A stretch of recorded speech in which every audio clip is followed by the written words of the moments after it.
الحمد لله رب العالمين الصلاة والسلام على خاتم النبيين وعلى آله وصحبه أجمعين أما بعد فأعوذ بالله من الشيطان الرجيم بسم الله الرحمن الرحيم قال الله تعالى في سورة البقرة أو كصيب من السماء فيه ظلمات ورعد وبرق يجعلون أصابعهم في آذانهم من الصواعق حذر الموت والله محيط بالكافرين يكاد البرق يخطف أبصارهم كلما أضاع لهم مشوا فيه وإذا أظلم عليهم قاموا ولو شاء الله لذهب بسمعهم وأبصارهم إن الله على كل شيء قدير صدق اللہ العظیم۔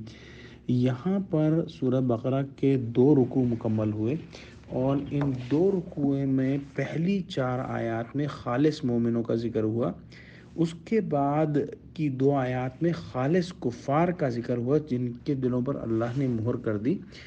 اس کے بعد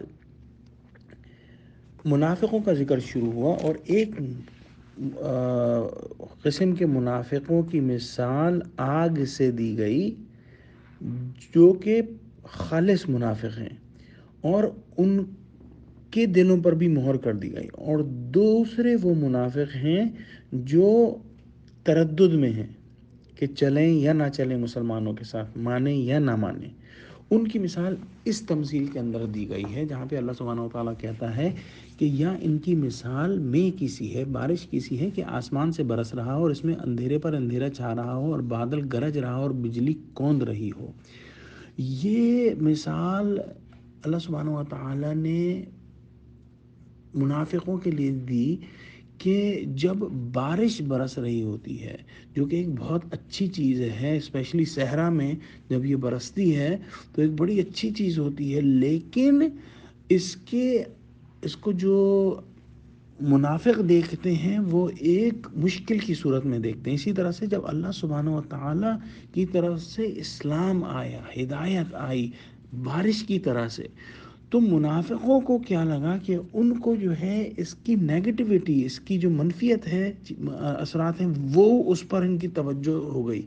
تھنڈر کو بیان کیا گیا جیسے آیات، کیونکہ آیات دل کے اوپر گرتی ہیں جب جو ہے وہ بادل گرجتا ہے، تو آیات کی طرح سے اس کو مثال دی گئی کہ وہ دلوں کے اوپر اثر کرتی ہیں۔ اور اسی طرح سے جب قرآن کی گائیڈنس آتی ہے تو وہ سخت روشنی کی صورت کے اندر جو ہے وہ آتی ہے، ہر چیز چمک جاتی ہے۔ لیکن یہ جو منافق ہیں ان کا کیا کردار ہے یہاں سے اللہ سبحانہ تعالیٰ فرماتا ہے، تو یہ کڑک سے ڈر کر موت کے خوف سے آنکھوں میں انگلیاں دے لے، اور اللہ کافروں کو ہر طرف گھیرے ہوئے۔ تو ان کا یہ ہوتا ہے کہ کسی طرح سے یہ میسیج ان تک نہ پہنچے اور کسی طرح سے وہ جو ہے یہ روشنی اور یہ جو کڑک ہے ان تک نہ پہنچے۔ یکاد البرق یخطف ابصارہم، اور قریب ہے کہ بجلی کی چمک سے ان کی آنکھوں کی بصارت اچک لے جائے۔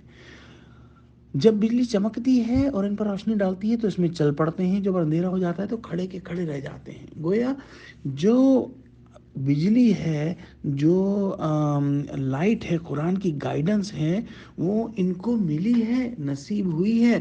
اور کبھی کبھار جب مسلمانوں کے حالات اچھے ہوتے ہیں تو مسلمانوں کے ساتھ چل بھی لیتے ہیں، لیکن جب کوئی جو ہے مال کا مطالبہ آیا یا کسی جو ہے وہ سفر پہ جانے کا مطالبہ آیا تو پھر ٹھٹک کے جو ہے وہ کھڑے رہ جاتے ہیں۔ تو ان کی یہ مثال ہے۔ اگر اللہ چاہتا تو ان کے کانوں کی سنوائی اور آنکھوں کی بینائی دونوں کو زائل کر دیتا۔ گویا اللہ تعالیٰ جو ہے ان کے دلوں پر بھی مہر لگا دیتا، جس طرح سے خالص منافقوں کے دلوں پر مہر ہو گئی، جن کے بارے میں فرمایا سم بکم عمیون فہم لا یرجعون، کے بہرے گونگے اندھے ہیں کہ کسی طرح لوٹ ہی نہیں سکتے۔ اللہ ان کو بھی ایسا ہی کر سکتا ہے، لیکن اللہ ان کو بھی اور موقع دے رہا ہے۔ ان اللہ علی کل شیء قدیر، بے شک اللہ ہر چیز پر قادر ہے۔ تو اللہ ان کو مزید موقع دے رہا ہے، اور ان میں سے کچھ جو منافق تھے اس دور کے، وہ واقعی جو ہے وہ سیدھے رستے پر آ گئے اور پکے مومنین میں شامل ہو گئے، لیکن جب وہ بین تھے تو اللہ سبحانہ و تعالیٰ نے ان کو مزید موقع دیا۔ اللہ تعالیٰ ہم کو قرآن کا فہم عطا فرما اور ہم کو ہر قسم کے نفاق سے بچا لے، آمین۔ وآخر دعوانا ان الحمد للہ رب العالمین۔ السلام علیکم ورحمۃ اللہ وبرکاتہ۔ السلام علیکم ورحمۃ اللہ وبرکاتہ۔ کلپ نمبر 8 میں ایک تصحیح ہے، یجعلون اصابعہم فی آذانہم من الصواعق حذر الموت۔ اس کا ترجمہ میں نے ایک لفظ غلط کر دیا، اس کا صحیح ترجمہ ہے تو یہ کڑک سے ڈر کر موت کے خوف سے کانوں میں انگلیاں دے لیں۔ میں نے کانوں کی جگہ آنکھوں کہہ دیا تھا، اللہ مجھے معاف کرے۔ وآخر دعوانا الحمدللہ رب العالمین۔